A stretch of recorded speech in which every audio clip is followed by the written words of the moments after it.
All right, exponential pattern. So exponential is multiplying. You're either multiplying by an integer or multiplying by a fraction or dividing by a number.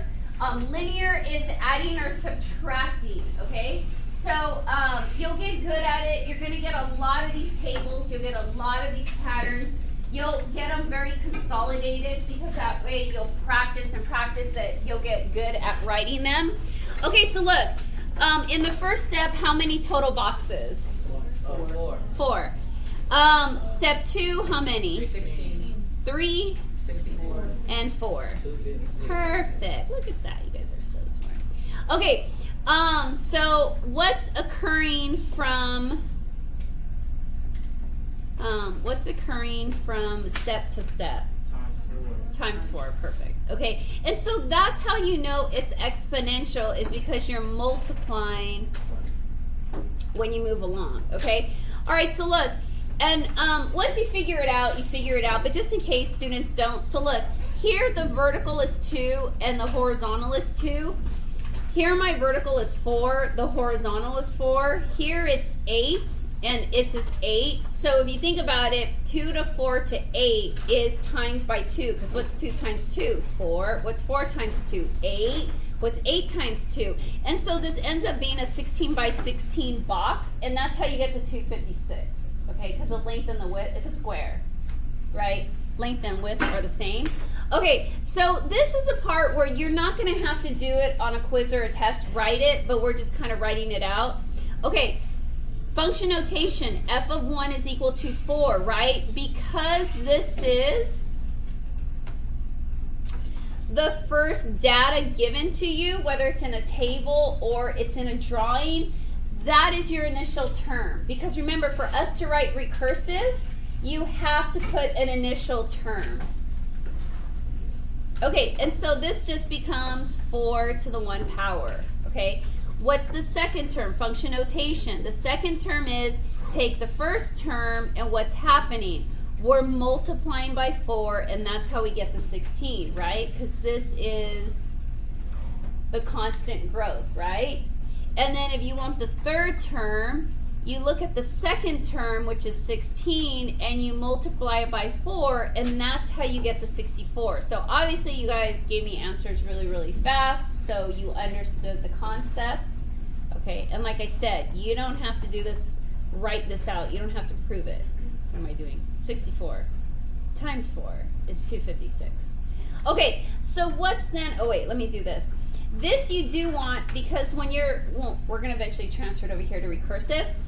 But recursive is the initial term and the general term. This is a general term that we'll put together and create the recursive.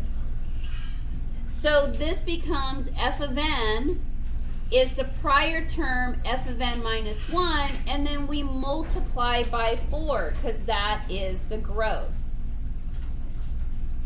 Okay, because we're multiplying, 80% of the students write it this way. I will get a few students, because maybe you went to tutoring or your friend helped you. If you put it in the front, that is totally fine, as long as you don't put a plus there. It has to be 4 times the prior term, or the prior term times 4, kind of like, I need a paper.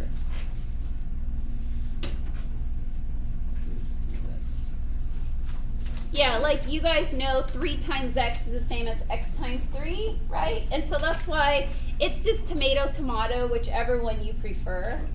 Okay, so what's the expression? Would be 4 times 4. Yeah. No, you're right. 4 squared. Yeah, right? Okay, so then this will be 4, 1, 4, 1, 4, 1, and there's your 4, 3. Whenever you're multiplying bases, you add exponents. And so then this is 4, 1, 4, 1, 4, 1, just repeating, 4, 4. And if you're like, I don't know if I believe that, if you were to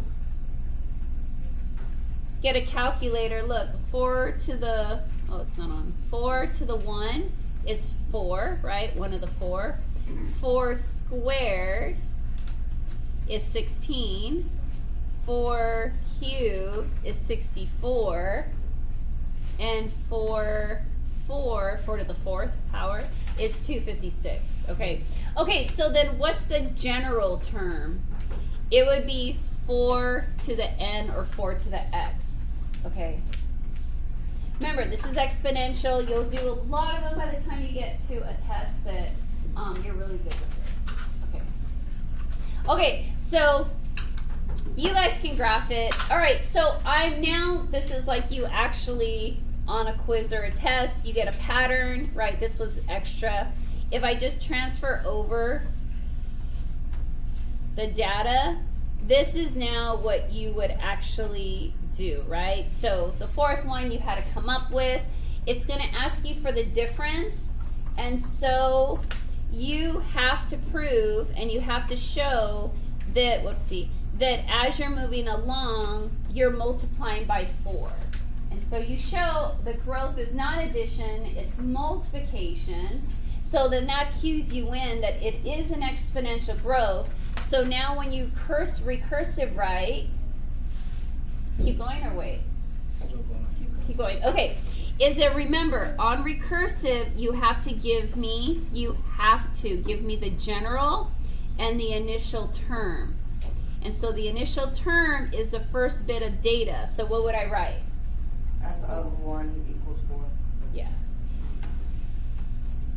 The general term is your f of n prior term times 4. You're good at this by the time we get to that test. You guys know, let me put it down here. F of n, you know you put the prior term, and then what's the growth? Times 4. Right? So I'll make this pink just so you know. So whatever this number is, that's what you're doing right here. So if it was times 5, this would be times 5. If this was times 1/2, times 1/2. If it was times -3, that would be times -3. Whatever that pink is, that's what you're putting here. Okay. Okay, what's the explicit?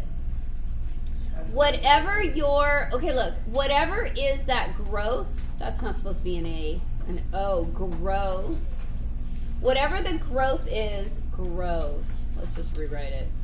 Whatever the growth is, that's your base. Okay, and then it's either x or n is your variable. So you're going to write y is equal 4 to the x, or again, I don't dock you if you write f to the n is 4 to the n, or y is equal 4x. Because sometimes you guys will notice that you learn the math, you're so used to y, because we're going to start graphing quadratics, that you're programmed y, and then all of a sudden you got n's, and then you're just so used to x's, okay? Yeah?